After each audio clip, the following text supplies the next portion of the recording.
você. Eu sou a Fabi e para quem está começando a conhecer o budismo ou já estudou sobre o budismo ou já pratica há bastante tempo, provavelmente já deve ter ouvido o termo caminho do meio.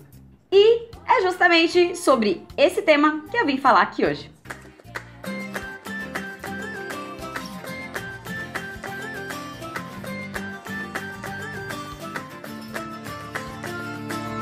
Mas antes da gente começar, se você ainda não é inscrito no canal, aproveita para se inscrever aqui embaixo no botãozinho inscrever-se.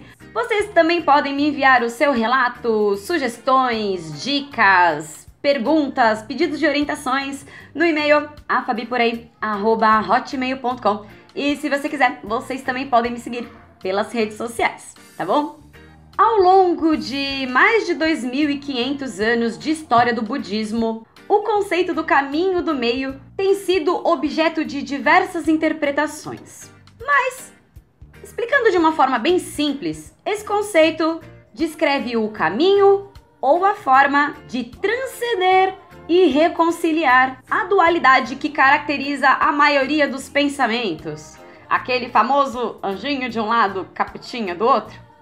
No sentido mais amplo, o caminho do meio refere-se à visão iluminada do Buda sobre a vida, assim como as ações ou atitudes que podem criar felicidade para si e para os demais. E está baseado no esforço contínuo e dinâmico para aplicar a sabedoria budista nas questões e desafios da vida e da sociedade. Nesse sentido, a busca pelo caminho do meio pode ser considerada um objetivo universal para todas as tradições budistas, que é buscar um modo de vida que possa conceder maior valor à existência humana e ajudar a aliviar o mundo do sofrimento.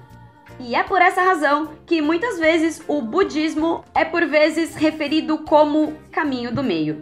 A própria história da vida do Buda Shakyamuni exemplifica uma interpretação básica do caminho do meio como o caminho entre dois extremos, semelhante à ideia de Aristóteles sobre a média dourada, na qual toda virtude é uma média entre dois extremos, cada um dos quais é um vício. Não entendeu? Nascido príncipe, Shakyamuni pôde desfrutar de todos os prazeres e comodidades materiais. No entanto, insatisfeito com a busca por esses prazeres efêmeros, ele partiu à procura de uma verdade mais profunda e duradoura. E foi assim que ele iniciou um período de prática ascética extrema, privando-se de alimentos e sono, chegando à beira de um colapso físico. E se você quiser saber a história direitinho de Shakyamuni, eu vou deixar o link aqui em cima onde eu conto toda a vida dele. No entanto, percebendo a inutilidade desse caminho, ele começou a meditar com a profunda determinação para compreender a verdade da existência humana, que havia lhe escapado tanto naquela vida de privações do ascetismo, como naquela vida de luxo que ele tinha. Foi então que, rejeitando sua automortificação e autoindulgência, Shakyamuni despertou para a verdadeira natureza da vida, sua eternidade, profunda fonte ilimitada de vitalidade e sabedoria. Assim como a flor de lótus, que floresce imaculada nas águas turvas em que ela cresce, Daishonin sustentou que os seres humanos possuem enorme potencial, assim como a condição de vida do estado de Buda, e que ambos podem ser manifestados em proporção direta à profundidade da confusão e das dificuldades enfrentadas. Ele incentivou as pessoas a perceberem a dignidade da vida e a se esforçar para fazer deste princípio o orientador de suas ações. Então, diferente do que muitas pessoas pensam, o caminho do meio não significa uma atitude passiva ou uma moderação política diante da realidade da vida e das coisas que acontecem no mundo. E sim, um princípio universal que esclarece a visão correta da vida com base em 3 verdades expostas no budismo. A primeira é a verdade da não substancialidade, que se refere à natureza invisível das condições espirituais de uma pessoa. É o estado potencial inerente na vida que não pode ser definido como existência nem como não existência. Entretanto, manifesta suas ações relacionando-se com as circunstâncias externas. Por exemplo, A ira se manifesta repentinamente em uma pessoa mediante uma provocação e depois esse sentimento desaparece. A segunda é a verdade da existência temporária e se refere às condições visíveis como o corpo, a aparência e suas ações concretas, que se formam temporariamente como resultado de um conjunto de condições. Por exemplo, a flor tem uma existência temporária. Ela brota, cresce, murcha e desaparece. E a terceira é a verdade do caminho médio, que se refere à vida em si, à sua natureza essencial, como também ao aspecto total da vida. E de acordo com esse princípio, a vida humana tem o estado espiritual, chamado de Ku, o aspecto físico, que é o Ke, e a natureza essencial, que engloba os dois, sem inclinar-se para nenhum desses dois lados. E trazendo esse conceito para situações do nosso cotidiano, nós podemos perceber a aplicação desse conceito de diversas formas. Através do bom senso, que às vezes falta em bastante gente, né?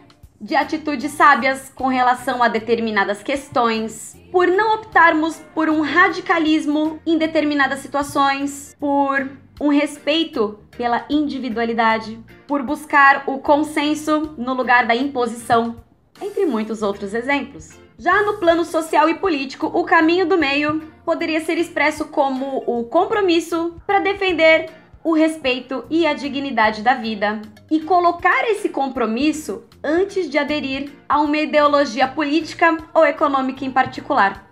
Inclusive, tem uma frase de Gandhi que fala justamente sobre isso. Ela diz assim: lembre-se do rosto da pessoa mais pobre e mais fraca que já viu e pergunte a si mesmo se o passo que você vai dar terá alguma utilidade para ela.